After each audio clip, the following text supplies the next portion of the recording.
ప్రభునందు ప్రియ పరిశుద్ధ దేవుని కుమారులారా, దేవుని కుమార్తెలారా, మన ప్రభువును రక్షకుడైన యేసుక్రీస్తు వారి అతి పరిశుద్ధ నామములో శుభములు వందనాలు తెలియజేస్తున్నాను. దేవునికి స్తోత్రములు. ఈ రోజున ప్రాముఖ్యమైనటువంటి లేఖన భాగాన్ని చదువుకుందాం. అపోస్తలుడైన పౌలు గారు రోమీయులకు రాసినటువంటి పత్రిక 10వ అధ్యాయము 9 నుంచి చదువుకుందాం. అపోస్తలుడైన పౌలు గారు రోమీయులకు రాసినటువంటి పత్రిక 10వ అధ్యాయము 8 నుంచి 11 వరకు ఒకసారి చదువుకుందాం. అదేమని చెప్పుచున్నది, వాక్యము నీ యొద్దను నీ నోటను నీ హృదయములోను ఉన్నది, అది మేము ప్రకటించు విశ్వాస వాక్యమే. అదేమనగా, యేసు ప్రభువని నీ నోటితో ఒప్పుకొని దేవుడు మృతులలో నుండి ఆయన లేపెనని నీ హృదయమందు విశ్వసించిన ఎడల నీవు రక్షింపబడుదువు. ఎలయనగా, నీతి కలుగునట్లు మనుష్యుడు హృదయములో విశ్వసించును, రక్షణ కలుగునట్లు నోటితో ఒప్పుకొనును. ఏమనగా, ఆయన యందు విశ్వాసముంచువాడెవడును సిగ్గుపడడని లేఖనము చెప్పుతున్నది. ప్రార్థన చేసుకుందాం. మమ్మల్ని మిక్కులుగా ప్రేమించిన మా ప్రియ పరలోకపు తండ్రి, మరి ఇప్పటి వరకు నాయన ఆరాధించు ద్వారాగా, పాటల ద్వారాగా, ప్రార్థన ద్వారాగా మీరు మహిమ పొంది ఉన్నారని నమ్ముతూ విశ్వసిస్తూ ఉన్నాం నాయన తండ్రి.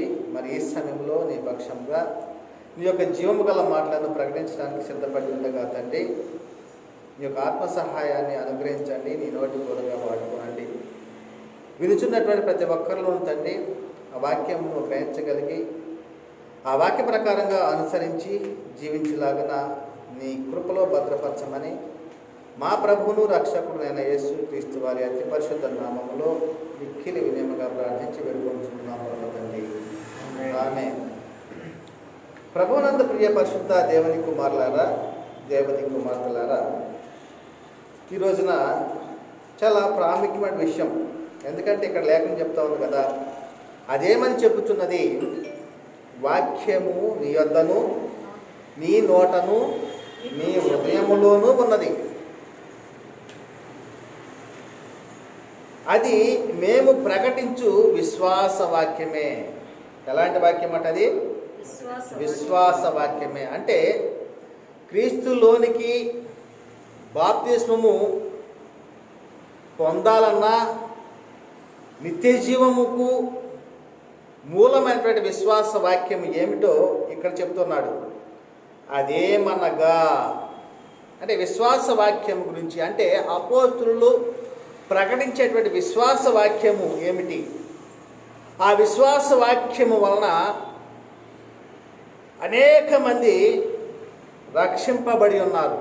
ప్రారంభంలో మరి అపోస్తలుడైన పేతురు గారు పరిశుద్ధాత్మ శక్తిని పొందుకొని వాక్యాన్ని ప్రకటించగా మరి హృదయంలో నొచ్చుకున్నారట. నొచ్చుకొని వారు మేమేమి చేయాలి అని అపోస్తలుని అడిగినప్పుడు, ప్రభువైన యేసుక్రీస్తునందు విశ్వాసం ఉంచండి, మారు మనసు పాప క్షమాపణ నిమిత్తము ప్రతివాడు యేసుక్రీస్తు నామములో బాప్తిసం పొందండి, ఈ వాగ్దానం మీకును మీ పిల్లలకు దూరస్తులందరికీ కూడా చెందుతుంది అని వారు ప్రకటించారు విశ్వాస వాక్యము. ఆ విశ్వాస వాక్యం ఏమిటంటే, యేసు ప్రభువని నీ నోటితో ఒప్పుకొని దేవుడు మృతులలో నుండి ఆయనను లేపెనని నీ హృదయమందు విశ్వసించిన ఎడల నీవు రక్షింపబడుదువు. చూడండి, అంటే చాలా ప్రాముఖ్యమైనటువంటిది. ఒక వ్యక్తి నిత్య జీవానికి అర్హత ఏమిటి అంటే ఈ విశ్వాస వాక్యమే. ఏ వాక్యం ఇది? విశ్వాస వాక్యము.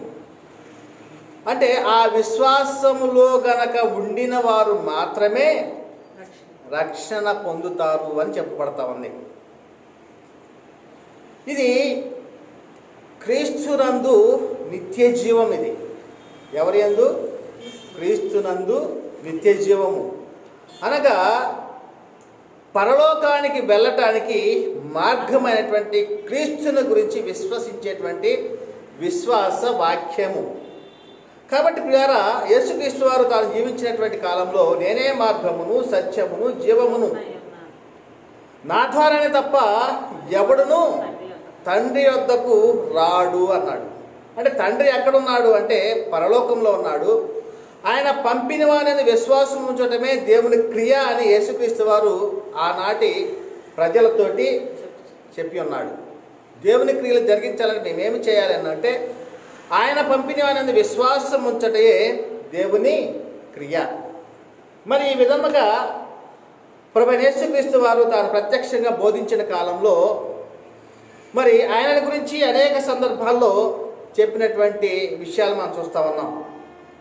కనుక యేసుక్రీస్తు వారు అంటున్నాడు కదా, నేనే ఆ పునరుత్థానమును జీవమును అంటున్నాడు. అంటే పునరుత్థానం అంటే ఏంది? మృతుల్లో నుండి తిరిగి లేవటం. పునరుత్థానుడైనటువంటి యేసుక్రీస్తు అని చెప్పబడుతూ ఉంది. అంటే పునరుత్థానమును జీవమును నేనే, నా యందు విశ్వాసం ఉంచువాడు చనిపోయినను బ్రతుకును.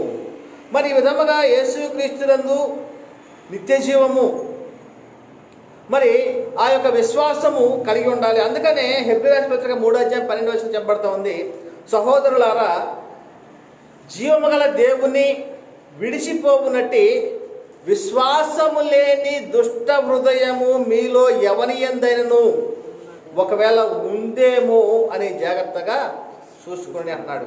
అంటే దుష్ట హృదయము అంటే దుష్టుడు కలిగించేటువంటి ఆలోచన దుష్ట హృదయం అని. మరి దుష్ట హృదయము మీలో ఎవరి యందైనను ఒకవేళ ఉండునేమో అని జాగ్రత్తగా చూసుకోండి అంటున్నాడు. అంటే జీవము గల దేవుని విడిచిపోనట్టి విశ్వాసము లేని దుష్ట హృదయము అంటున్నాడు. అంటే విశ్వాస వాక్యం, మనం రక్షించేటువంటి విశ్వాస వాక్యము ఏమై ఉన్నది అంటే మేము ప్రకటించేటువంటి విశ్వాస వాక్యమే అంటున్నాడు.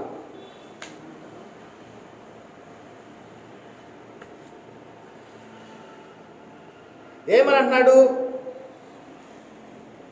అదేమని చెప్పుచున్నది? వాక్యము నీ యొద్దను నీ నోటను నీ హృదయములోనూ ఉన్నది అన్నాడు. ఏ వాక్యం ఉంది? మన హృదయంలో కానీ మన నోట కానీ మన యొద్ద కానీ ఉన్న వాక్యం ఏమిటి అని వాళ్ళు చెప్తున్నారు. అది మేము ప్రకటించు విశ్వాస వాక్యమే అని చెబుతూ, అదేమనగా యేసు ప్రభువని నీ నోటితో ఒప్పుకొని. ఏమని యేసుని ఒప్పుకోవాలి?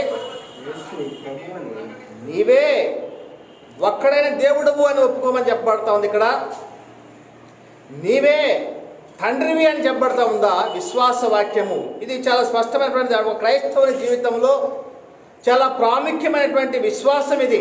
అందుకనే ఆ పై వచనంలో 10వ అధ్యాయంలోని 1వ వచనం చెప్పబడతా ఉంది, సహోదరులారా, ఇశ్రాయేలీయులు రక్షణ పొందవలనని నా హృదయాభిలాషయు అన్నాడు. ఏమన్నాడు? ఇశ్రాయేలీయులట రక్షణ పొందవలని నా హృదయాభిలాషయు, వారి విషయమై నేను దేవునికి చేయు ప్రార్థన ఉన్నది. వారి విషయంలో ప్రార్థన చేస్తూ ఉన్నాను. వారు దేవుని మీద ఆసక్తి గలవారని వారిని గురించి సాక్ష్యం ఇస్తూ ఉన్నాను. దేవుని పట్ల వారికి ఆసక్తి ఉంది, వారి గురించి నేను సాక్ష్యం ఇస్తా. అయినను వారి ఆసక్తి జ్ఞానానుసారమైనది కాదు అన్నాడు. అంటే వాక్యానుసారముగా లేదు, దేవుని జ్ఞానానుసారముగా వారు ఆసక్తి లేదు. చూడండి, అంటే వారందరూ రక్షణ పొందవలన నా హృదయాభిలాష అంటున్నాడు, కానీ వారి యొక్క ఆసక్తి చూస్తే జ్ఞానానుసారమైనది కాదట. నేటి కాలంలో కూడా మేము క్రైస్తవులము అని చెప్పుకుంటున్నటువంటి వారి విషయంలో వారు దేవుని జ్ఞానానుసారముగా అంటే వాక్యానుసారముగా లేఖనానుసారముగా ఉన్నదో లేదో ఒకసారి పరిశీలన చేసుకోవాలి. ఎందుకంటే అపోస్తులు ప్రకటించినటువంటి దానిని, యేసుక్రీస్తు వారు చెప్పని దానిని, దేవుడు చేయవద్దు అన్న దానిని చేస్తే, అనుసరిస్తే వారు దేవుని జ్ఞానానుసారమంగా జీవించటం లేదు అని అర్థం.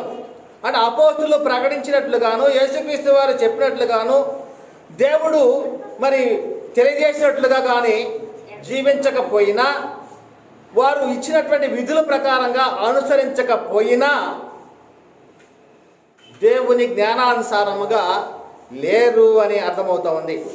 అంటే ఇశ్రాయేలీలు రక్షణ పొందాలి అంటే వారి ఆసక్తి దేవుని గురించి అబ్బో చాలా గొప్పదే, ఆసక్తి చాలా గొప్పది, కానీ అది ఎలాంటిదంటే జ్ఞానానుసారమైనది కాదు అన్నాడు. ఎందుకు అంటే ఏలయనగా అన్నాడు, వారు దేవుని నీతిని ఎరగక తమ స్వనీతిని స్థాపింపబూనుకొనుచు. ఏ జరగలేదట? దేవుని నీతిని ఎరుగక, దేవుని నీతిని ఎరుగక అంటే దేవుడు ఇచ్చేటువంటి ఆజ్ఞలను ఎరుగక, దేవుడు చేయబడినటువంటి పనులను చేయక ఏమంటారు? తమ స్వనీతిని స్థాపింపబూనుకొనుచు దేవుని నీతికి లోబడలేదు. మనం ఇంతకు ముందు వారంలో మనం చెప్పుకున్నాం, బాప్తిస్మము అంటే మరి ఎలాగా తీసుకోవాలి, మరి బాప్తిస్మంలో ఏం జరుగుతూ ఉంది అనేటువంటిది మనం స్పష్టంగా తెలుసుకున్నాం. అంటే దేవుని నీతిని జరిగించటమే, దేవుని యొక్క సంకల్పాన్ని నెరవేర్చటమే బాప్తిస్మము అనేటువంటిది. అంటే ఈ బాప్తిజంలో ఏమి జరుగుతూ ఉందంటే క్రీస్తు మరణంలో పాలు పొందుకుంటున్నారు, క్రీస్తు వలె సమాధి చేయబడుతున్నారు, క్రీస్తు వలె పునరుద్ధానం అవుతూ ఉన్నారు. అంటే యేసు క్రీస్తు యొక్క మరణ సమాధి పునరుద్ధానంలో ఐక్యమవుతూ ఉన్నారు. ఇది దేవుని యొక్క సంకల్పమై ఉన్నది. ఈ సంకల్పాన్ని ఆనాటి యూదులు అనేక మంది నిరాకరించారు, దేవుని సంకల్పాన్ని నిరాకరించారు. అంటే యేసుక్రీస్తు వారు మాదిరి చూపించాడు, నీతి యావత్తు ఇలాగూ జరగవలసినది కాబట్టి ఎప్పటికీ ఇలాగ కానిమ్మని యోహాను చేత బాప్తిస్మం పొందాడు, నీతిని అక్కడ స్థాపించాడు. ఆ నీతిని యావత్ ప్రపంచం కూడా జరగాలి అన్నాడు. అంటే ఇక్కడ దేవుని నీతిని ఎరుగక స్వనీతిని స్థాపింపబూనుకొనుచు ఉన్నారట. చూస్తున్నాం కదా, చాలామంది చూస్తూ ఉన్నాం. అంటే ఇది నీతి జరిగించాలి అంటే యేసుక్రీస్తు వారు మాదిరి చూపించాడు. నీతి మూలముగాను ఆత్మ మూలముగాను జన్మించితేనే కానీ దేవుని రాజ్యంలో ప్రవేశింపలేడు అని నికోదేముతో చెప్పిన సందర్భాన్ని మనం చూస్తూ ఉన్నాం. అంటే యేసుక్రీస్తు వారు చెప్పినటువంటి మాటలనే వ్యతిరేకంగా జీవించేటువంటి వారు, అంటే తమ స్వనీతిని స్థాపింపబూనుకునేటువంటి వారు ప్రాముఖ్యంగా మనం చూస్తూ ఉన్నాం పిల్లారా. అంటే మీకు అర్థమై ఉంటుంది, ఈ లోకంలో ఎవరు అలాగ చేస్తూ ఉన్నారో, ఎవరిని అలా ప్రేరేపిస్తూ ఉన్నారో స్పష్టంగా మీరు గ్రహించే ఉంటారు. దేవుని నీతిని ఎరగనటువంటి వారు అని, వారికి రక్షణ లేదు అని ఈ లేఖనాన్ని బట్టి అర్థమవుతా ఉంది. ఎలా అనగా వారు దేవుని నీతిని ఎరగక తమ స్వనీతిని, మా మత శాఖ ఇలాగా చిలకరింపు బాప్తిస్మం ఇస్తూ ఉంది, అలాగనే ఇస్తాం మేము ఇప్పటికీ కూడాను. మా మత శాఖ బోధ సిలువ గుర్తు చేస్తూ ఉంది, మేము అలాగనే చేస్తూ ఉంటున్నాము, ఇది స్వనీతి. మా మత శాఖ బోధ చిన్నపిల్లలకు బాప్తిస్మం ఇస్తున్నాము, వాళ్ళు పుట్టుకతో పాపులు కాబట్టి మేము అలాగనే చేస్తూ ఉన్నాము, అది స్వనీతి. అంటే దేవుని నీతి ఏమిటి? మేము పాపులము అని గ్రహించాలి, ఆ పాపము అని తెలిసిన తర్వాత మారు మనసు పశ్చాత్తాపము కలిగినటువంటి వారు బాప్తిస్మము పొందటానికి అర్హులు. అందుకనే వారు అపోస్తులు ప్రకటించినప్పుడు ఇంచుమించుగా 3000 మంది హృదయంలో నొచ్చుకున్నారట. ఆ వాక్యం ఎలా ఉందంటే కత్తితో పొడవబడిన వారైనట్లుగా ఉన్నదట. అంటే అంత కఠినంగా బోధించారు వాళ్ళు. అంటే మీరు సిలువ వేసినటువంటి ఈ యేసునే దేవుడు ప్రభువుగాను క్రీస్తుగాను నియమించాడు, ఇది ఇశ్రాయేల్ వంశమంతా కూడా రూఢిగా తెలుసుకోవాలి అని ప్రకటించినప్పుడు ఆ యొక్క విశ్వాస వాక్యము వారి హృదయంలోనికి వెళ్ళినప్పుడు వారు నొచ్చుకున్నారు. ఆ నొచ్చుకొని నీతి యావత్తు ఇలాగ జరగవలసినది కాబట్టి మరి యేసుక్రీస్తు వారు అక్కడ నీతిని జరిగించాడు, బాప్తిస్మం ఇచ్చి యోహాను చేత బాప్తిస్మం పొందాడు. ఆ క్రమంలోనే అక్కడ 3000 మంది ఇశ్రాయేలీలు ప్రపంచ పునఃస్థితి స్థాపనలో పాలివారయ్యారు. 3000 మంది బాప్తిస్మం పొందారు. దేవుని సంకల్పాన్ని నిరాకరించేటువంటి స్థితిలో ఉంటే, ఎవరైనా ఉంటే ఈ ప్రపంచ పునఃస్థాపనలో ఆత్మ మూలముగాను నీటి మూలముగాను జన్మించవలసినదిగా మేము ఆజ్ఞాపిస్తూ ఉన్నాము, లేక ప్రేమతో ఆహ్వానిస్తూ ఉన్నాం. పిల్లరా, అదేవిధంగా వారు ఏమంటున్నారంటే, ఏలైనగా వారు దేవుని తిరగక తమ స్వనీతిని స్థాపింపబూనుకొనుచు దేవుని నీతికి లోబడలేదు. ఏ నీతికి లోబడలేదు? దేవుని నీతికి లోబడలేదు అనేటువంటిది చెప్పబడతా ఉంది. అంటే దేవుడు ఒక నీతిని ఏర్పాటు చేశాడు, ఆ నీతికి వారు లోబడలేదు. అపోస్తలుడైన పౌలు గారు కూడాను అననీయ చేత బాప్తిసం పొందాడు. బాప్తిసం పొందటంలో మొదటిగా దేవుని నీతిని జరిగించిన వారు అవుతారు. నీతి యావత్తు ఇలాగ జరగవలసినది కాబట్టి ఇప్పటికి ఇలా కానిమ్ము అని యేసుక్రీస్తు వారు చెప్పాడు బాప్తిసం యోహాను చేత. ఆ విధముగానే నీతిని జరిగించాడు. ఆ దేవుని సంకల్పాన్ని ఆ కాలంలో నిరాకరించిన వారు అనేక మంది ఉన్నారు. కాబట్టి వారు దేవుని యొక్క సంకల్పాన్ని బాప్తిస్వాన్ని నిరాకరించారు. కాబట్టి ఇక్కడ అదేమని చెప్పుతున్నది? వాక్యము నీ వద్దను నీ నోటను ఉన్నది అంటున్నాడు. ఏ వాక్యం ఉంది? దావీదు బెత్షెబాతో కూడాడు, సొలొమోను కన్నాడు అనేటువంటి వాక్యమా? సొలొమోను మందిరాన్ని కట్టించాడు బంగారంతో అనే వాక్యం చెప్పబడిందా? ఏ వాక్యం అంటే నీలో నీ హృదయంలో ఉంటుంది, విశ్వాసం కలుగుతుంది అంటే క్రీస్తును గూర్చినటువంటి మాటల వలనే విశ్వాసం కలుగుతూ ఉంది. అదే చెప్తున్నాడు రోమపత్రికలో 10వ అధ్యాయంలో 17వ వచనం చెప్పబడతా ఉంది. కాగా వినుట వలన విశ్వాసం కలుగును, వినుట క్రీస్తును గూర్చిన మాటల వలన కలుగును అన్నాడు.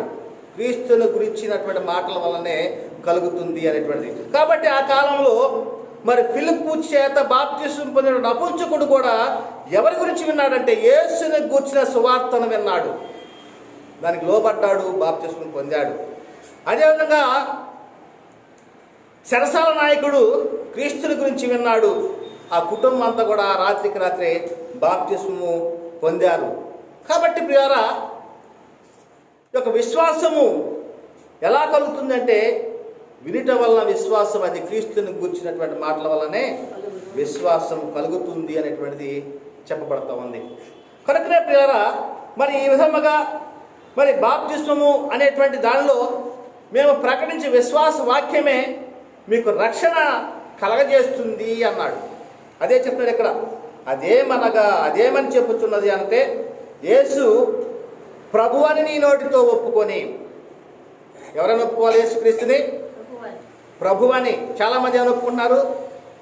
నువ్వే మాకు దేవుడవు, నీవే ఒక్కడైన దేవుడవు, నీవే తండ్రివి, నీవే త్రియేక దేవుడివి అని బోధించేటువంటి పరిస్థితి, విశ్వాసం ఉంచేటువంటి పరిస్థితి. ఈ విశ్వాసంలో ఉన్నటువంటి వారు నిత్య జీవానికి పాత్రులుగా ఎంచబడరు. ఇది స్పష్టంగా చెప్పబడుతూ ఉంది. ఏమని?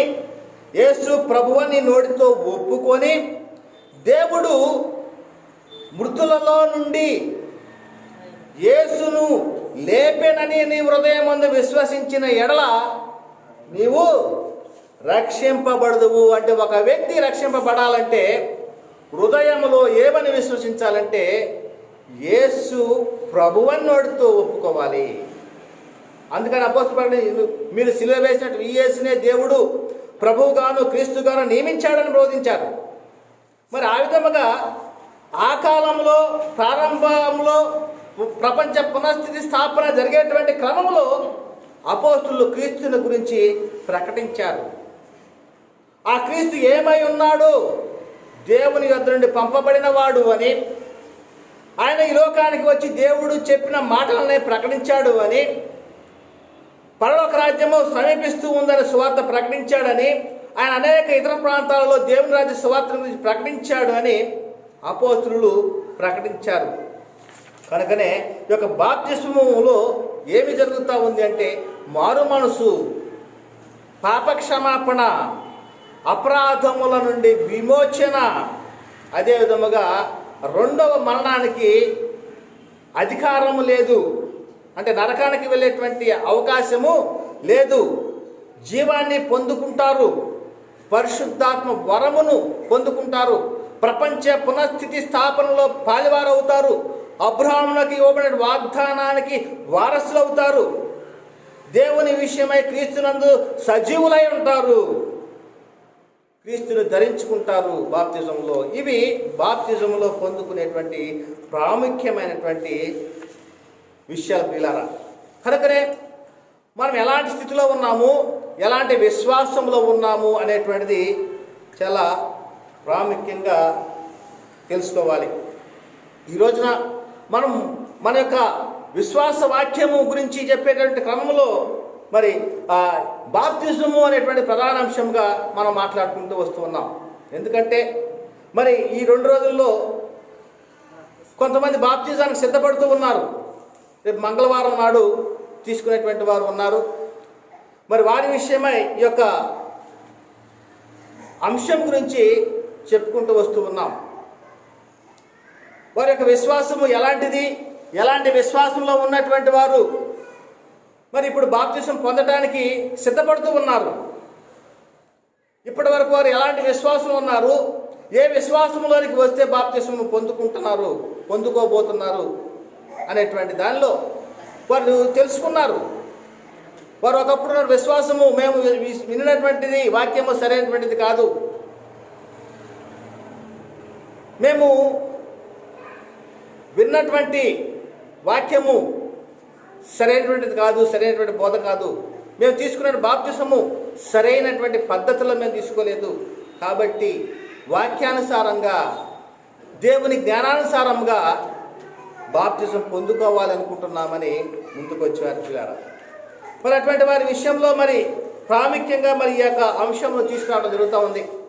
అది అంశంలో ముంచుడు బాప్తిసం ఎందుకు సరైనటువంటిది, ఇతర బాప్తిసములు ఎందుకు సరైనటువంటివి కాదు, అదేవిధంగా యేసుక్రీస్తుని గురించి ఏమని విశ్వసించాలి, ఆ విశ్వసించిన వారు వెంటనే ఏమి చేయాలి, అదేవిధముగా బాప్తిసం ఏ నామంలో తీసుకోవాలి, మరి అపోస్తులు యేసుక్రీస్తు నామంలోనే ఎందుకు బాప్తిసం ఇచ్చారు, ఇవన్నిటిని కూడాను చాలా ప్రాముఖ్యమైన విషయాలు.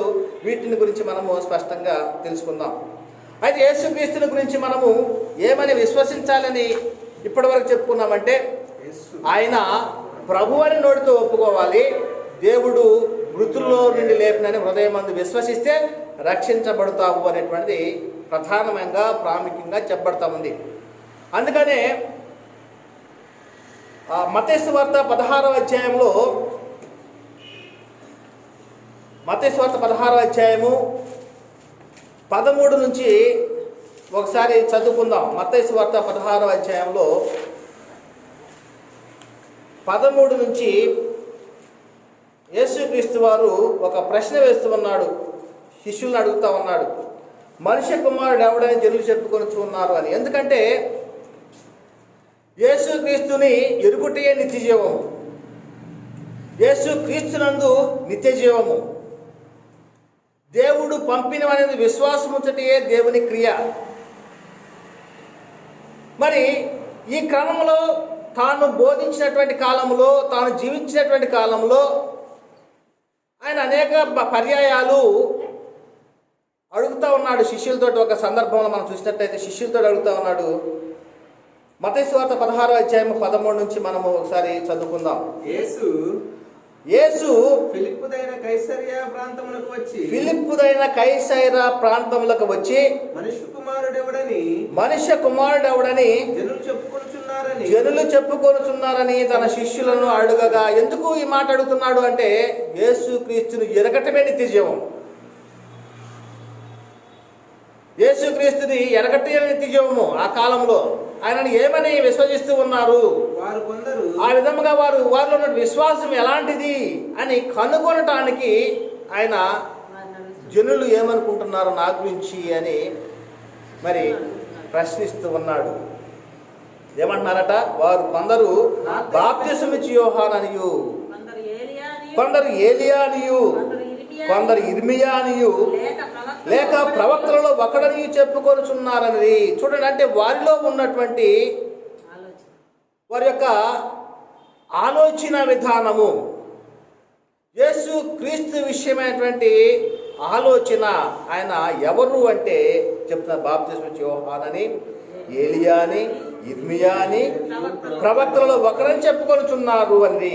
అందుకు ఆయన, మీరైతే నేను ఎవడని చెప్పుకొనుచున్నారని వారిని అడిగాను. నేను ఎవడని చెప్పుకొనుచున్నారని వారిని అడిగాను. చూడండి, అంటే యేసుక్రీస్తుతో పాటుగా తన శిష్యులు మరి అద్భుతాలు వారు కూడా చేస్తూ ఉన్నారు. వారు కూడా సూచక్రియలు చేస్తూ ఉన్నారు. వారు కూడా మారు మనసు విషయమైనటువంటి సువార్తను ప్రకటిస్తున్నారు. పరలోక రాజ్యం సమీపించి ఉన్నది అని చెప్పేసి ప్రకటిస్తూ ఉన్నారు. మరి అటువంటి వారిని కూడా, అయితే మీరు నా గురించి ఏమనుకుంటున్నారు, ప్రజలైతే ఎలా అనుకుంటున్నారు సరే, మీరు నా గురించి ఏమనుకుంటూ ఉన్నారు అని అడుగుతున్నారు. అంటే అంతకాలము ప్రభువుతో పాటు తిరుగుతున్నటువంటి శిష్యులు యొక్క ఆలోచన, శిష్యుల యొక్క విశ్వాసము ఎలా ఉందో అని వారిని కూడా అడిగాడు. ఏమంటున్నారు? అందుకు సీమోను పేతురు, నీవు సజీవుడవగు దేవుని కుమారుడైన క్రీస్తువి అని చెప్పాను. ఎవరని చెప్పాడట? సజీవుడగు దేవుని కుమారుడవైన క్రీస్తు అని చెప్పాను అంటున్నాడు. అంటే ఒక క్రైస్తవుడుగా నీ యొక్క విశ్వాసము ఎలా ఉండాలి అంటే, దేవుని కుమారుడైన క్రీస్తు అని నువ్వు విశ్వసించాలి. యేసుక్రీస్తు విషయంలో మొదటిగా అదే ఇక్కడ పేతురు గారు ఒప్పుకున్నాడు. అందుకు యేసు, సీమోను బర్యోనా, నీవు ధన్యుడవు, పరలోకమందున్న నా తండ్రి ఈ సంగతి నీకు బయలుపరచనే గాని నరులు నీకు బయలుపరచలేదు. నరులు బయలుపరచలేదు. నరులు ఏమని బయలుపరిచారు ఇక్కడ? నీవే దేవుడివి, నీవే త్రియేక దేవుడివి, నీవే ఒక్కడైన దేవుడివి అని నరులు బయలుపరిచారు. అయితే దేవుడు పేతురుకి ఏమని బయలుపరిచాడు? సజీవుడవగు దేవుని కుమారుడవైన క్రీస్తు. ఇది విశ్వాస వాక్యం. యేసుక్రీస్తుని ఏమని ఎరిగితే నిత్యజీవము? దేవుని కుమారుడైన క్రీస్తు అని విశ్వసించాలి. రెండవదిగా మత్తయి సువార్త 22వ అధ్యాయంలో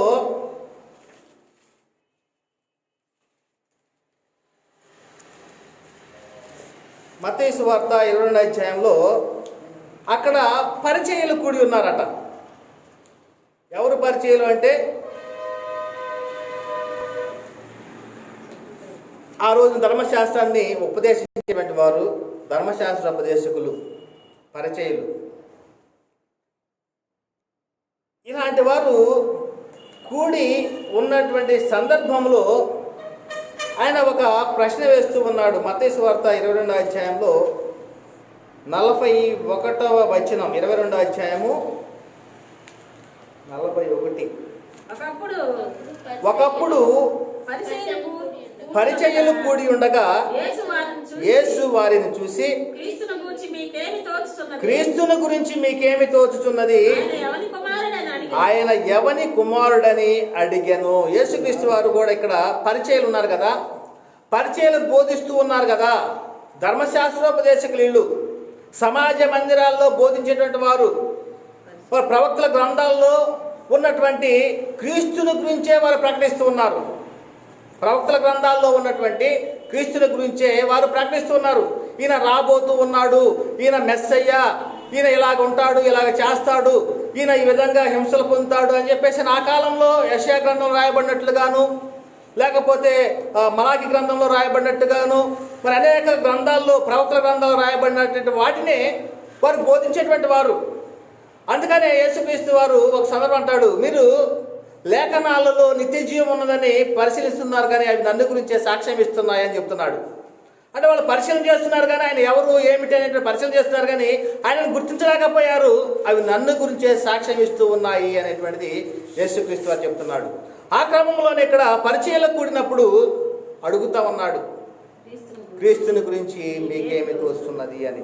ఆయన ఎవరి కుమారుడు అనే వారిని అడిగాను. ఆయన దావీదు కుమారుడు అని చెప్పి, మనం కూడా ఈస్టర్ ఆ సమయాల్లో ఏం చేస్తూ ఉంటామంటే, దావీదు కుమారునికి జయము జయము, దావీదు కుమారునికి జయమని చెప్పేసి అని వీధులు అమ్మటి తిరుగుతా కేకలేస్తూ ఉంటాం, దావీదు కుమారునికి జయము, దావీదు కుమారునికి జయము అని. అటువంటి వారికి బుద్ధి చెప్పేటువంటి ఒక మాట ఇక్కడ యేసుక్రీస్తు వారే చెబుతున్నాడు.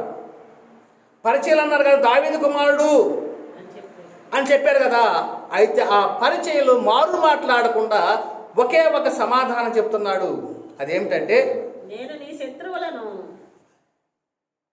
అందుకు ఆయన అలాగైతే నేను నీ శత్రువులను నీ పాదముల కింద ఉంచు వరకు నీవు నా కుడి పార్శ్వమున కూర్చుంటుమని ప్రభువు నా ప్రభువుతో చెప్పాను అని దావీదు ఆయనను ప్రభు అని ఆత్మను ఎలాగ చెప్పుచున్నాడు అంటే, దావీదే ప్రభువు అంటున్నాడు. ఎవరిని? యేసుక్రీస్తు గురించి. తండ్రి అయిన దేవుడు ఒక ప్రభు అయి ఉన్నాడు. ఆ ప్రభు అంటున్నాడట. ఏమంటున్నాడు? ప్రభువు, తండ్రి అయిన దేవుడైన ప్రభువు నా ప్రభువుతో అనగా యేసుక్రీస్తుతో ఇలాగ చెప్పాను. ఏమంటున్నాడు? నీవు నా కుడి పార్శ్వమున కూర్చుండుమని దావీదు ఆయనను ప్రభు అని ఆత్మని ఎలాగ చెప్పుచున్నాడు. దావీదు ఆయన ప్రభు అని చెప్పిన ఎడల ఆయన ఎలాగ అతని కుమారుడగనని వారిని అడుగగా, దావీదుకే ఆయన ప్రభు అయితే దావీదుకి ఎలా కుమారుడు అవుతాడు అని ప్రశ్న వేశాడు. అప్పుడు వారు ఏం చేశారట? ఎవడను మారు మాట చెప్పలేకపోయాను, మరియు ఆ దినము నుండి ఎవడను ఆయనను ఒక ప్రశ్నయు అడగక తెగింపలేదు. మరి ఈనాటి కాలంలో మనము దావీదు కుమారుడికి జయము, దావీదు కుమారుడు యేసయ్య అని చెప్పేసి అని మాట్లాడటము ఎంతవరకు సమంజసము? మనము యేసుక్రీస్తుని దావీదు కుమారుడు అని విశ్వసించాలా? ఏమని మనం విశ్వసించాలి? ప్రభువు అని విశ్వసించాలి. దావీదే ఆయన ప్రభు అన్నాడు. మనము ప్రభు అని విశ్వసించడానికి నోరి రావట్లా. ఎందుకంటే నీ రాజ్యం వచ్చును కాక అని చెప్పేటువంటి దానిలో ఉంటారు కాబట్టి, ఆయన రాజ్యంలో లేరు కాబట్టి. మీరు చేసే ప్రార్థన ఎలా ఉంటాయి? పరలోకమందున నా తండ్రి నీ రాజ్యం వచ్చును కాక అని ప్రార్థన చేస్తూ ఉంటారు. అంటే నీ రాజ్యం వచ్చును కాక ఇంకా ఎప్పుడు ఆయన రాజ్యంలో చేర్చబడతారు? ఆల్రెడీ భూమి మీద దేవుని రాజ్యము పునఃస్థితి స్థాపన జరిగింది. 3,000 మందితోటి అపోస్తులు మరి పేతురు ద్వారాగా ఆ 3,000 మంది రక్షణ పొందారు. ఆ 3,000 మంది సంఘమే క్రీస్తును శిరస్సుగా కలిగినటువంటి సంఘము.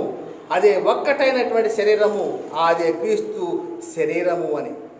శరీరం ఒక్కటే, అదే క్రీస్తు శరీరము. ఆ శరీరంలో మనం అవయములుగా చేర్చబడాలి అంటే యేసుని ఏమని విశ్వసించాలి? ప్రభువు అని విశ్వసించాలి. దావీదే ప్రభు అన్నాడు. దావీదుకి నేను ఎలా కుమారుడు అవుతాను? ఒకసారి మీరు కూడా పరిశీలన చేయండి. పరిశుద్ధ గ్రంథంలో రాయబడినటువంటి లేఖనాలను పరిశీలనగా చదవండి. చదివినప్పుడు అది ఏ కాలానికి సంబంధించినటువంటిది, ఏ కాలంలో మనం జీవిస్తూ ఉన్నాము, అది ఏ కాలానికి వర్తిస్తూ ఉన్నది. యేసుక్రీస్తు వారు అక్కడ దావీదే నన్ను ప్రభువు అంటే దావీదుకి నేను ఎలా కుమారుడు అవుతానని ఒక ప్రశ్న వేసినప్పుడు వారందరూ కూడా ఎందుకు తెల్ల ముఖాలు వేసుకొని పారిపోయారు. ఈ రోజున నీవు కూడా దావీదు కుమారుడు అంటావా? దావీదు కుమారుడు అనకూడదు. ఆయన ఎవరు అంటే దేవుని కుమారుడు, ఆయన ప్రభువు. ఈ 2 వాక్యాలు మనం చూసుకున్నాం. అక్కడ పేతురు గారు చెప్పినటువంటి వాక్యం, విశ్వాస వాక్యం ఏమిటది? సజీవుడవగు దేవుని కుమారుడైన క్రీస్తు. అదేవిధంగా ఇక్కడ దావీదు గారు ఇచ్చినటువంటి సాక్ష్యము ఆయన ప్రభువు అని. అందుకని మనం మూలవాక్యం చెప్పుకున్నామని మేము ప్రకటించే విశ్వాస వాక్యము ఇదే. అదేమిటనగా, యేసు ప్రభు అని నీ నోటితో ఒప్పుకొని దేవుడు ఆయనను మృతులలో నుండి లేపిన హృదయం ముందు విశ్వసించినలా నీవు రక్షింపబడదువు. చూడండి, అంటే ఎటువంటి విశ్వాసము కలిగినటువంటి వారు యేసుక్రీస్తు నామములో బాప్తిసం పొందాలో మరి గ్రహిస్తూ ఉన్నారా? యేసే మాకు తండ్రి అండి, యేసే ఒక్కడైన దేవుడు అండి, యేసే త్రియేక దేవుడు అండి, ఆయనే ఈయనే ఆయన అనే బోధనలో ఉన్నటువంటి వారు ఒకవేళ అలా ఉంటే మనం చదివేటువంటి క్రమంలో ఎలా ఉంటుందో ఒకసారి చూద్దాం. ఒకవేళ ఆయన త్రియేక దేవుడే అని అనుకుందాం. ఆ త్రియేక దేవుడు అనేటువంటి పదాన్ని మనం అక్కడ పెట్టి చదివితే ఎలా ఉంటుందో ఒకసారి చదువుకుందాం. ఏమని చెప్పుచున్నది? అదేమని చెప్పుచున్నది? వాక్యము నీ యొద్దను నీ నోటను నీ హృదయంలో ఉన్నది, అది మేము ప్రకటించే విశ్వాస వాక్యమే. ఒకవేళ అపోస్తులు త్రియేక దేవుడు అని ప్రకటించారనుకో, అపోస్తులు యెహోవాయే యేసుక్రీస్తు అని ప్రకటించారనుకో, అయితే అదే మాటను ఈ రోజున మనము ఆ పదాలను పెట్టి మనం చదివితే ఆ వాక్యం ఎలా ఉంటుందో ఒకసారి చూద్దాం. అదేమనగా, త్రియేక దేవుడు ప్రభు అని నీ నోటితో ఒప్పుకొని త్రియేక దేవుడు మృతుల్లో నుండి నిన్ను త్రియేక దేవుడు లేపినని నీ హృదయం మందు విశ్వసించిన నీవు రక్షింపబడదు అంటున్నాడు. అంటే ఎవరు లేపుతూ ఉన్నారు ఇక్కడ? అంటే ఆ వాక్యార్థమే మారిపోతుంది. అందుకనే పౌలు గారు అంటున్నాడు, ఇశ్రాయేలు అందరూ కూడా రక్షణ పొందవలన నా హృదయాభిలాష, వారి విషయమై దేవునికి నేను ప్రార్థనలై ఉన్నవి అంటున్నాడు. అయితే వారి యొక్క ఆసక్తి దేవుని జ్ఞానానుసారమైనది కాదట. వారు దేవుని నీతిని ఎరగలేదట, తమ స్వనీతిని స్థాపించుకొనుచున్నారట. మరి అటువంటి వారి విషయంలో రక్షణ ఎలా ఉంటుంది ఒకసారి ఆలోచించండి. అదే విధముగా ఒక సమరయ స్త్రీ విషయంలో కూడా ఆమె కలిగి ఉన్నటువంటి విశ్వాసాన్ని మనం చూసినట్లయితే యోహాను సువార్త 4వ అధ్యాయంలో, యోహాను సువార్త 4వ అధ్యాయం 19వ వచనంలో మనం చూసుకున్నట్లయితే ఆమె గురించి యేసుక్రీస్తు వారు అనేక మాటలు మాట్లాడాడు. ఆమె గురించి అనేక విషయాలు చెప్పాడు.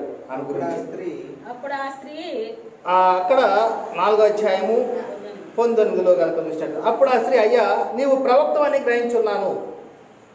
మా పితరులు అంటే ప్రవక్తవని ఎందుకు ఆమె గ్రహించిందంటే ఆమె స్వభావాన్ని, ఆమె చేసేటువంటి కార్యాలను ఆయన చెప్పేశాడు కాబట్టి ప్రవక్త అని ఆమె గ్రహించింది.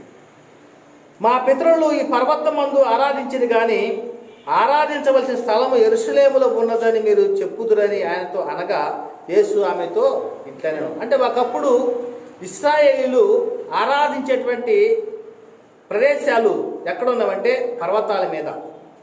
అదే విధముగా యెరూషలేములోకి వెళ్ళి ఆరాధించాలి అని చెప్పుదురు అనగా ఆయనతో యేసు ఆమెతో ఇట్లనే, అమ్మ ఒక కాలము వచ్చుచున్నది, ఆ కాలమందు ఈ పర్వతం మీద నేను యెరూషలేములో నేను మీరు తండ్రిని ఆరాధింపరు. ఎవరిని ఆరాధింపరట?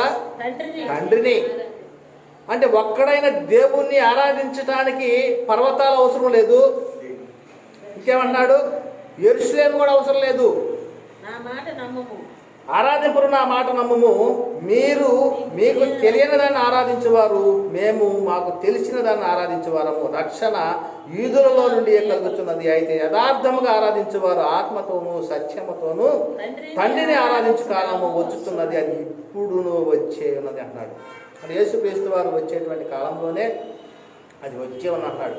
అంటే ఆత్మతోనూ సత్యముతోనూ ఆరాధించేటువంటి కాలము. అంటే పర్వతాల మీదకి వెళ్ళి ఆరాధించడము, లేకపోతే యెరూషలేములోకి వెళ్ళి ఆరాధించడం ఆ కాలము కాదు, కానీ ఆత్మతోనూ సత్యంతోనూ ఆరాధించే కాలము వచ్చే ఉన్నది అంటున్నాడు. తను ఆరాధించేవారు అట్టివారే కావాలని తండ్రి కోరుకొడుతున్నాడు. ఎలాగ ఆరాధించాలట? ఆత్మతోనూ సత్యముతోనూ ఆరాధించేటువంటి వారు. మరి ఒకప్పుడు వారు యెరూషలేములోకి వెళ్ళేటువంటి ఆరాధించేటువంటి వారు, ఒకప్పుడు వారు పర్వతాల మీద ఆరాధించేటువంటి వారు. ఆ క్రమంలో యేసుక్రీస్తు వారు ఏం చెప్తున్నాడు అంటే, ఒక కాలము వచ్చుతున్నదమ్మా, తండ్రిని ఆరాధించేటువంటి కాలం అది ఏ కాలం అంటే ఆత్మతోనూ సత్యముతోనూ ఆరాధించేటువంటి కాలము, అది ఇప్పుడే వచ్చి ఉన్నది అంటున్నాడు. మరి అలాగనే ఆరాధించేవారు అలాంటి వారే కావాలట. మేము ఫలానా రాష్ట్రాలకు వెళ్ళిపోయి మేము అక్కడ ఆరాధిస్తాము, ఫలానా దేశంలోకి వెళ్ళి అక్కడ మేము ఆరాధిస్తామంటే ఇప్పుడు ప్రయోజనం లేదు. నీ దేహమే దేవాలయమై ఉన్నది. దేవుడు నీకు దేహాన్ని అనుగ్రహించాడు, పరిశుద్ధాత్మ నిలయమైనది నీ దేహము. నీ సహవాసము తండ్రితోనూ ఆయన కుమారుడైన యేసుక్రీస్తుతో కూడా నీ సహవాసం ఉన్నది. మరి అటువంటి కాలంలో మనం ఉన్నాం కాబట్టి గారు ఇంకేమన్నారంటే, రక్షణ యూదుల నుండి కలుగుతున్నది, అయితే ఆత్మతోనూ సత్యంతో తండ్రిని ఆరాధించే కాలం వచ్చుతున్నది, అది ఇప్పుడునే వచ్చున్నది. తను ఆరాధించేవారు అట్టి వారే కావాలని తండ్రి కోరుచున్నాడు. దేవుడు ఆత్మ కనుక ఆయన ఆరాధించేవారు ఆత్మతోనూ సత్యంతో ఆరాధింపవలెను. ఆ స్త్రీ ఆయనతో అంటుంది. ఇంకా అంటే యేసుక్రీస్తు వారు చెప్పినటువంటి మాటలను బట్టి ఆ స్త్రీ యేసుక్రీస్తు ఏమంటుందంటే, క్రీస్తు అనబడిన మెస్సయ్య వచ్చునని నేను ఎరుగుదును. ఎవరు వస్తారట? క్రీస్తు అనబడిన మెస్సయ్య వచ్చునని నేను ఎరుగుదును. ఇవన్నీ ఏమికి ఎలా తెలిసినవి? ధర్మశాస్త్రోపదేశకులు బోధించేటువంటి వారు, పరిచయులు బోధిస్తూ ఉన్నారు సమాజ మందిరాల్లో. క్రీస్తు అనబడిన మెస్సయ్య వస్తాడు, ఆయన ఇలాగ చేస్తూ ఉంటాడు, ఆయన రాజ్యం అంతం లేనిదై ఉంటుంది అని ప్రవక్త గ్రంథాలు రాయబడినటువంటి బోధించేటువంటి వారు. అయితే మెస్సయ్య వచ్చిన ఎరుగుదును, ఆయన వచ్చినప్పుడు మాకు సమస్తము తెలియజేయని చెప్పగా, యేసు నీతో మాట్లాడుతున్న నేనే ఆయనని ఆమెతో చెప్పాను. మెస్సయ్య నేనే అంటే లేఖనాల్లో నిత్య జీవం ఉన్నదని తలంచున్నారు కదా, వాటిని పరిశోధించున్నారు కదా. ఆ లేఖనాల్లో నిత్య జీవమై ఉన్నటువంటి క్రీస్తును లేకపోతే ఆ మెస్సయ్యను నేనే అని చెప్తున్నాడు. అందుకని అక్కడ ఆమె ఏం చేసిందంటే 29వ వచనంలో, ఆ స్త్రీ తన కుండ విడిచిపెట్టి ఊరిలోనికి వెళ్ళి, మీరు వచ్చి నేను చేసినవని నాతో చెప్పిన మనిషిని చూడండి, ఈయన క్రీస్తు కాడా. ఆమె విశ్వాసం చూడండి. ఎందుకంటే ఇవన్నీ చెబుతున్నాము, రక్షణ పొందాలి అంటే ఒక వ్యక్తి ఆత్మీయంగా బలపడాలి అంటే, ఒక వ్యక్తి పరలోక పౌరస్థితిని పొందుకోవాలి అంటే, ఒక వ్యక్తి దేవుని రాజ్యములో నిత్య రాజ్య నివాసులుగా ఉండాలి అంటే వారి యొక్క విశ్వాసము ఎలాంటిదంటే, ఇక్కడ ఈమె చెప్పినట్లుగా క్రీస్తు అని ఒప్పుకోవాలి. దావీదు చెప్పినట్లుగా ప్రభువు అని ఒప్పుకోవాలి.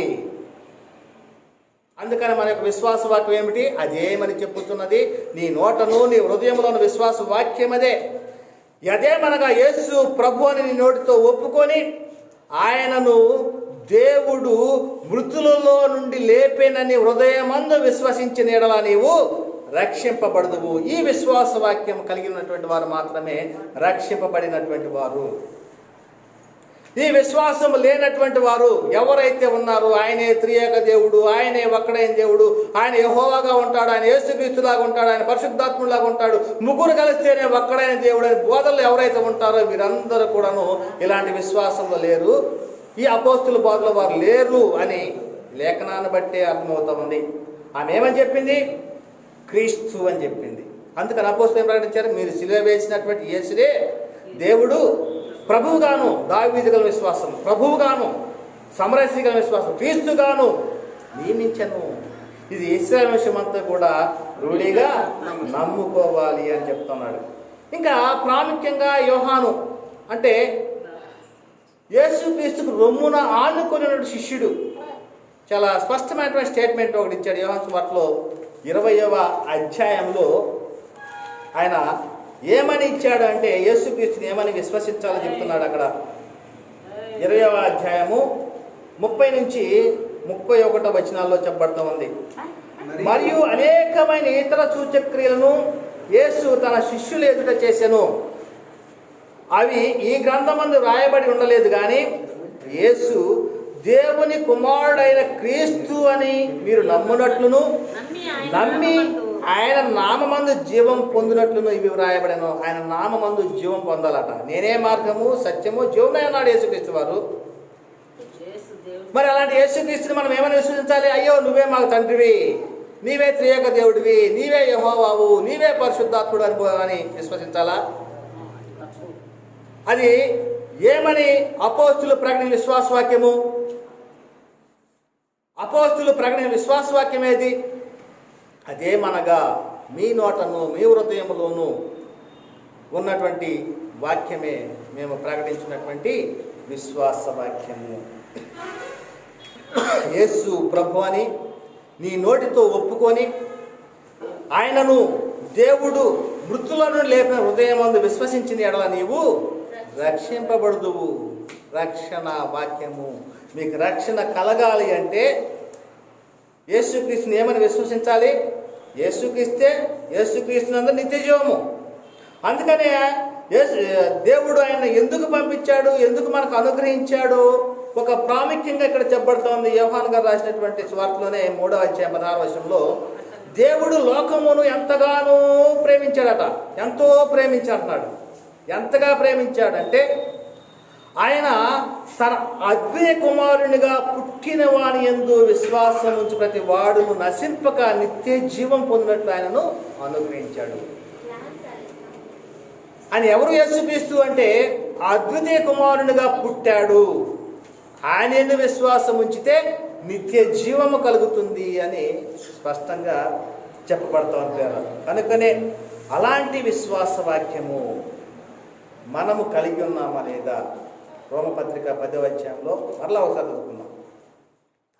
రోమపత్రిక 10వ అధ్యాయంలో మూలవాక్యమే 8 నుంచి 10 వచనం. అదేమని చెప్పుచున్నది, అదేమని చెప్పుచున్నది, వాక్యము నీ యొద్దను, వాక్యము నీ యొద్దను నీ నోటను. 10వ అధ్యాయంలోనగా వాక్యము నీ యొద్దను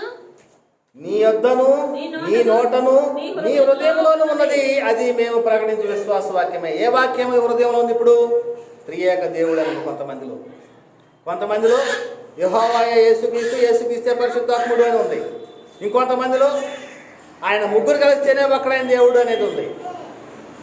అపోస్తులు ప్రకటించినట్లుగా విశ్వాసములో ఎంతమంది ఉన్నారో ఒకసారి మీ హృదయంలో ఆలోచించుకోండి. అందుకని దుష్ట హృదయం మీలో ఉన్నదేమని చెప్పేసి ఆయన పరీక్షించుకోండి అన్నాడు.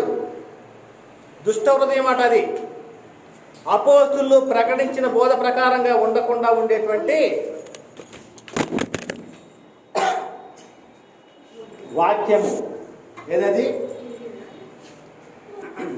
దుష్ట హృదయము అంటున్నాడు. చూడారా, మరి నీతి కలిగినట్లు మనుష్యుడు హృదయములో విశ్వసించిన ఎడల విశ్వసించును, రక్షణ కలిగినట్టు నోటితో ఒప్పుకొను. ఆయన యందు విశ్వాసం ఉంచు వాడెవడను సిగ్గుపడని లేఖనము చెప్పుచున్నది. సిగ్గుపడట. ఆయన విశ్వాసం ఉంచేటువంటి వాడు సిగ్గుపడట. ఈ రోజున సిగ్గుపడేటువంటి విధంగా బోధిస్తూ ఉన్నారు. యేసుక్రీస్తు వారు ఎవరో, తండ్రి అయిన దేవుడు ఎవరో, పరిశుద్ధాత్ముడు ఎవరో, అదేవిధముగా నీవెవరవో తెలియని స్థితిలో సాతాను వారి యొక్క మనోనేత్రాలకు గుడ్డితనాన్ని కలగజేసేసాడు. కాబట్టి ఈ యుగ సంబంధమైన దేవత వారి గుడ్డితనం కలగజేశాడు. కాబట్టి దేవుడు ఎవరు, క్రీస్తు ఎవరో, ప్రభు ఎవడు మనమేమైనా కూడా తెలియకుండా పోయింది.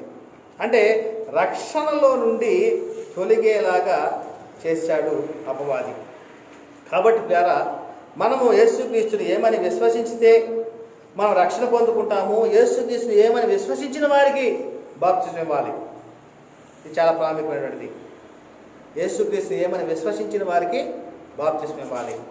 బాప్తిజం పొందుకునేటువంటి వారు యేసుక్రీస్తును ఏమని విశ్వసించితే వారికి బాప్తిజం ఇవ్వచ్చు. వారు ఏమని విశ్వసిస్తే బాప్తిజం పొందుకోవడానికి అర్హత కలిగి ఉన్నారు. అదేవిధంగా బాప్తిస్మము, ముంచుట బాప్తిస్మమే ఎందుకు సరైనటువంటిది? ముంచుడు బాప్తిస్మం అంటే ఇది అపోస్తులు ఇచ్చినటువంటి బాప్తిస్మం. ఇది యేసుక్రీస్తు వారు చెప్పినటువంటి బాప్తిస్మమే. యోహాను గారు ఇచ్చినటువంటి బాప్తిస్మమే ముంచుడు బాప్తిస్మము. అందుకనే పౌలు గారు చెప్పాడు కదా, దేవుని నీతిని ఎరగక స్వనీతిని స్థాపింపబోనుకొనుచు ఉన్నారని. దేవుని నీతిని ఎరగాలి. దేవుడు ఏదైతే నీతిని ఏర్పాటు చేశాడో ఆ నీతి ప్రకారంగా మనము అనుసరించాలి. అందుకనే ముంచుడు బాప్తిస్మం ఎందుకు సరైనది అంటే చాలా స్పష్టంగా పరిశుద్ధ గ్రంథం చెప్పబడతా ఉంది. నీళ్లు విస్తారంగా ఉండాలి అని లేఖనం చెప్తా ఉంది. బాప్తిస్మం ఇచ్చేటువంటి క్రమంలో నీళ్లు విస్తారంగా ఉండాలట. యోహాన్ గారు ఇచ్చేటువంటి బాప్తిస్మం ఇచ్చేటువంటి ఐనవోన్ అనేటువంటి యొక్క స్థలములో నీళ్లు విస్తారంగా ఉండే కనుక యోహాను అక్కడ బాప్తిస్మం ఇస్తూ ఉన్నాడట. అదే లేఖనం చెప్తుంది. యోహాను సువార్త 3వ అధ్యాయము 23వ వచనం. సలీము దగ్గరనున్న ఐనోన్ అను స్థలమున నీళ్లు విస్తారముగా ఉండెను కనుక యోహాను కూడా అక్కడ బాప్తిస్మం ఇచ్చుచూ ఉండెను. జనులు వచ్చి బాప్తిస్మము పొందిరి. అంటే బాప్తిస్మం మనం చెప్పుకున్నాం. ఆయన యొక్క మరణంలోను, సమాధిలోను, పునరుత్థానంలోను ఐక్యం అవటం యేసుక్రీస్తులో. అదేవిధంగా అపోస్తుల కార్యాలు 8వ అధ్యాయం 32-39లో నీళ్లలోనికి దిగారు అని చెప్పబడతా ఉంది. నీళ్లు విస్తారంగా ఉండాలి అని చెప్పబడుతున్న ఒక సందర్భంలో. అదేవిధంగా బాప్తిస్మం పొందుకునేటువంటి వ్యక్తి, బాప్తిస్మం ఇచ్చేటువంటి వ్యక్తి ఇద్దరు కూడా నీళ్లలోకి దిగాలి అని లేఖనం చెప్తా ఉంది. అపోస్తుల కార్యాలు 8వ అధ్యాయంలో 32-39 వచనాల్లో అతడు లేఖనం ముందు చదువుతున్న భాగమేదనగా నపుంసకుడు చదివేటువంటి క్రమం ఇది. ఐథియోపియా మహారాణి కందాకే మహారాణి దగ్గర పనిచేస్తున్నటువంటి నపుంసకుడు ఆయన చదువుతున్నాడు. భాగమేదనగా ఆయన గొర్రె వలె వదకు తేబడెను, బొచ్చు కత్తిరించు అని ఎదుట గొర్రె పిల్ల ఎలాగ మౌనంగా ఉండెనో అలాగే ఆయన నోరు తెరవకుండెను. ఆయన దీనత్వమును బట్టి ఆయనకు న్యాయ విమర్శ దొరకకపోయెను. ఆయన సంతానమును ఎవరు వివరింతురు? ఆయన జీవము భూమి మీద నుండి తీసివేయబడినది. అప్పుడు నపుంసకుడు ప్రవక్త ఎవని గూర్చి ఇలాగ చెప్పుచున్నాడు? తన్ను గూర్చియా వేరొకని గూర్చియా? దయచేసి నాకు తెలుపమని ఫిలిప్పును అడిగాను.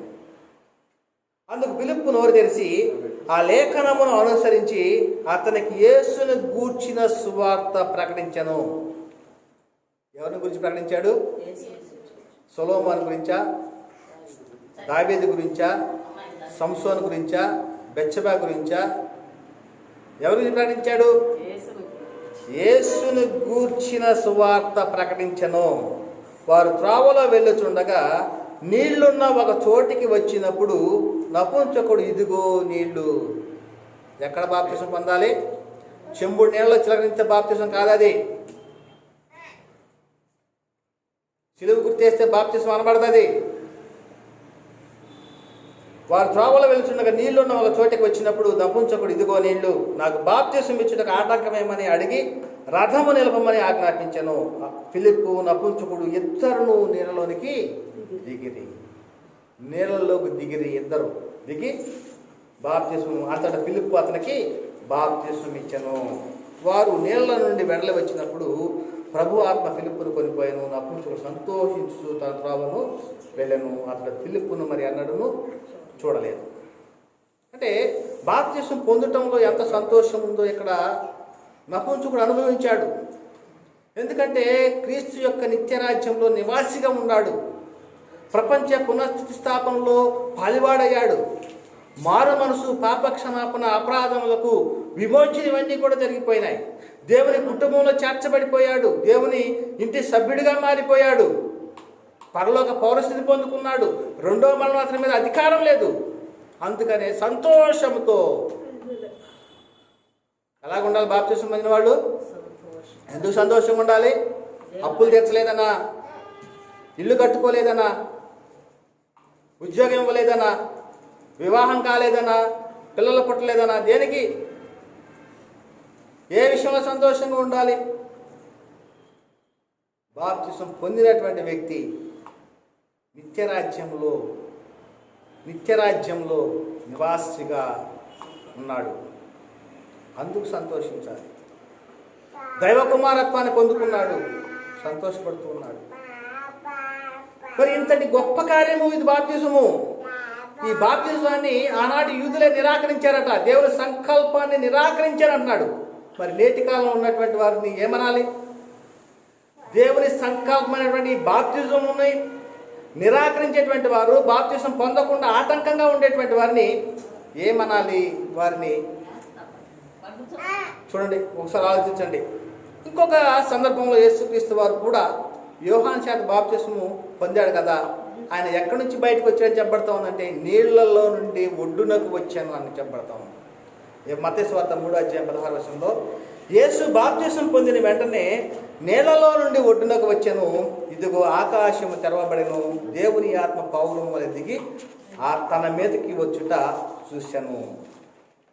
ఇది నీళ్లలో ముంచుటయ్యే బాప్తిసమే ఎందుకు సరైనది అంటే ఇది ప్రాముఖ్యమైన లేఖనాలు. ఇంకా చాలా ఉన్నాయి.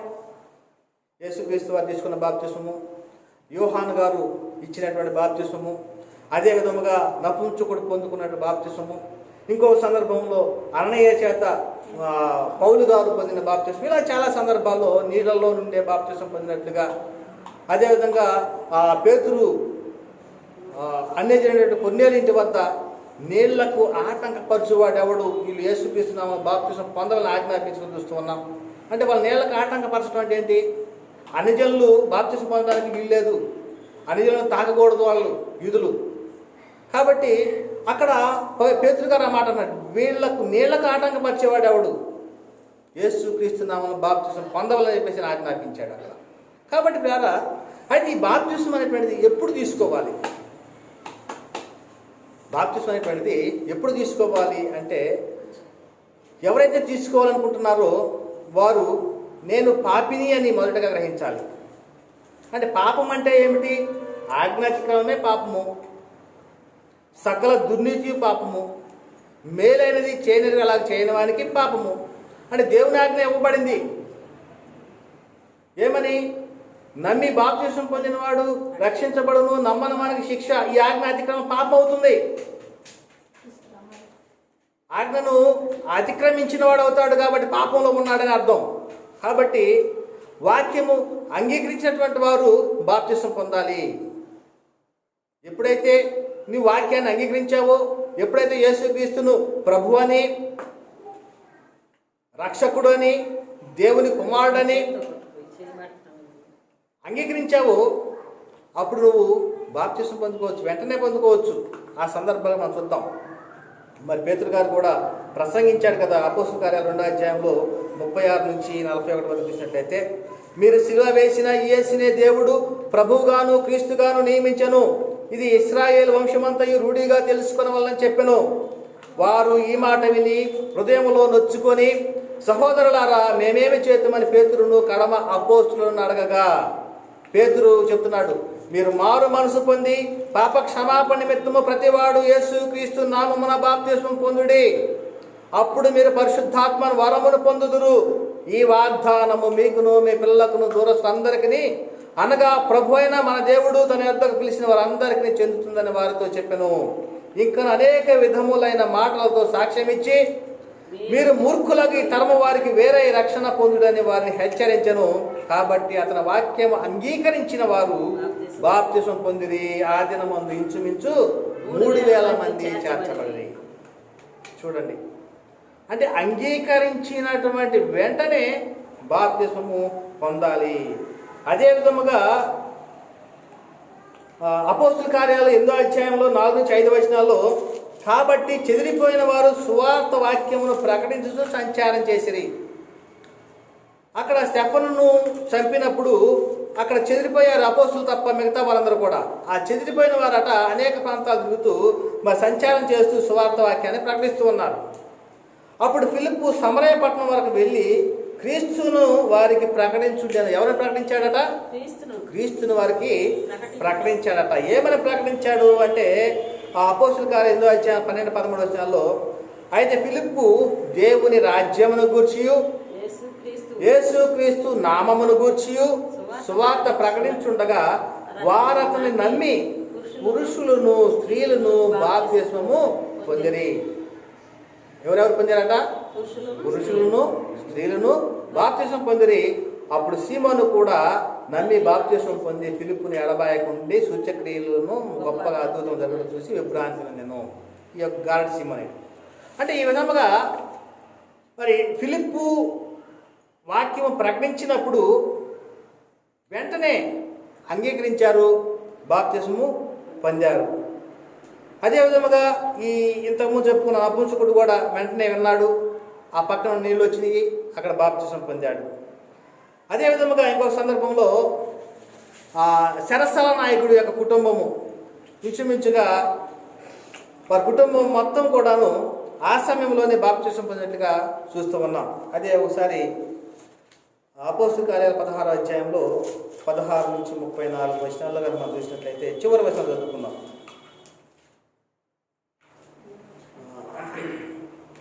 25వ వచనంలో, అయితే మధ్యరాత్రి వేళ పౌలును శీలయు దేవుని ప్రార్థించు కీర్తనలు పాడుతుండ్రి, ఖైదీలు వినుచుండ్రి. అప్పుడు అకస్మాత్తుగా మహాభూకంపం కలిగెను, చెరసాల పునాదులు కదిలేను, వెంటనే తలుపులను తెరుచుకొనెను, అతని అందరి బంధకములు ఊడెను. అంతలో చెరసాల నాయకుడు మేలుకొని చెరసాల తలుపులను తెరిచిండట చూసి ఖైదీలు పారిపోయారనుకొని కత్తి దూసి తను తాను చంపుకొనబోయాను. అప్పుడు పౌలు, నీవు ఏ హాని చేసుకునవద్దు, మేమందరము ఇక్కడనే ఉన్నామని దగ్గరగా చెప్పాను. అతడు దీపము తెమ్మని చెప్పి లోపలికి వచ్చి వణుకుచు పౌలుకును శీలకును సాగిలపడి వారిని వెలుపలికి తీసుకుని వచ్చి, అయ్యలారా రక్షణ పొందుటకు నేనేమి చేయవలను అనేను. అందుకు వారు, ప్రభు అయిన యేసునందు విశ్వాసం ఉంచుము. ఎవరైనా విశ్వాసం ఉంచాలట? ప్రభు అయిన యేసునందు విశ్వాసం ఉంచుము, అప్పుడు నీవును నీ ఇంటి వారు రక్షణ పొందుదురని చెప్పి అతనికి అతని ఇంటున్న వారందరికీ దేవుని వాక్యమును బోధించిరి. రాత్రి ఆ గడియలోనే అతడు వారిని తీసుకొని వచ్చి వారి గాయములు కడిగిన వెంటనే అతని ఇంటి వారందరూ బాప్తిసము పొందిరి. ఎప్పుడు బాప్తిసం పొందారు? వెంటనే. జనవరి ఫస్ట్కనో లేకపోతే ఇంకొక పండగ పొందలా. ఎప్పుడైతే వాక్యం విన్నారో ఆ వాక్యం వినిన వెంటనే బాప్తిసము పొందారు. అది రాత్రి సమయమా పగల సమయమా అనేటువంటిది కాదు. వాక్యం ఎప్పుడైతే వచ్చిందో, ఎందుకంటే రేపటి దినం మనము కాదు, ఇంకో గంట మనది కాదు. మన యొక్క జీవితము నీటి మీద ఆవిరి వంటిది అని చెప్పబడతా ఉంది. అంతలోనే కనబడి అంతలోనే మాయమైపోయేటువంటి వారం అని చెప్పబడతా ఉంది. కాబట్టి ఈ నిత్యజీవం అనేటువంటిది మనం పొందుకోవాలంటే ఎప్పుడైతే వాక్యాన్ని అంగీకరించామో, ఎప్పుడైతే వాక్యం మన వద్దకు వచ్చిందో వెంటనే బాప్తిసము పొందాలి.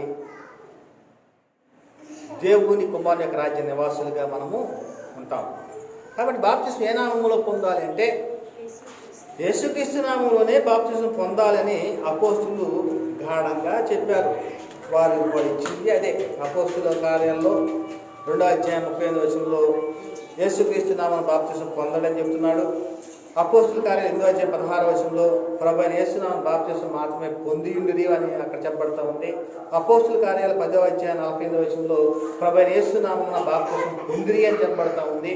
అదేవిధంగా రోమపత్రిక 6:3లో కూడా క్రీస్తు యేసులోని బాప్తిసం పొందిన మనం అందరం కూడా క్రీస్తుని ధరించుకుంటున్నామని చెప్పబడతా ఉంది.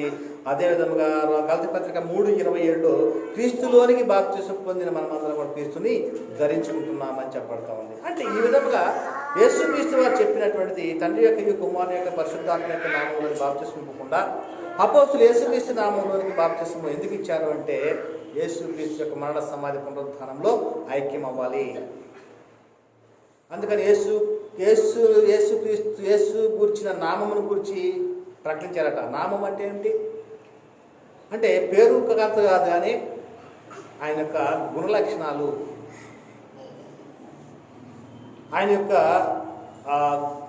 ప్రేమ, దీర్ఘశాంతము, ఏదైతే లక్షణాలు ఉన్నాయో గుణలక్షణాలు వాటి గురించి చెప్పబడతా ఉంది. ఇవన్నీ కూడా చెప్పండి. నామం అనేటువంటి ప్రత్యేక అంశం ద్వారా మనం అనేకమైన విషయాలు తెలుసుకోవచ్చు. కాబట్టి మనము తీసుకోవాల్సిన బాప్తిసము ఏమిటంటే సత్యస్వరూపిన ఆత్మ మిమ్మల్ని సర్వసత్యం నడిపిస్తుంది. కాబట్టి ఆ సర్వసత్య సంబంధమైన బోధ మరి పరిశుద్ధాత్మ చేత అపోస్తులు ప్రకటించారు. కాబట్టి అపోస్తుల బోధ క్రీస్తు బోధ. కాబట్టి యేసుక్రీస్తు నామంలో బాప్తిసం పొందడమే సరైనటువంటిది. కాబట్టి ప్రతి ఒక్కరు కూడా యేసుక్రీస్తు నామమున బాప్తిసం పొందండి అనేటువంటిది మరి ఆజ్ఞగా ఇవ్వబడింది. ఆ ఆజ్ఞను మనం అనుసరించుదాం. ఎక్కడైనా కానీ ఎవరైనా కానీ యేసుక్రీస్తు నామంలో బాప్తిసం పొందని వారు ఎవరైనా ఉన్నాయడలా యేసుక్రీస్తు నామంలో బాప్తిసం పొందడానికి సిద్ధపడండి. ఎందుకంటే యేసుక్రీస్తు నామం ఎందుకు బాప్తిసం పొందాలంటే యేసుక్రీస్తే ఈ లోకానికి శరీరధారిగా వచ్చాడు. యేసుక్రీస్తే మన పాపాల నిమిత్తము చనిపోయాడు.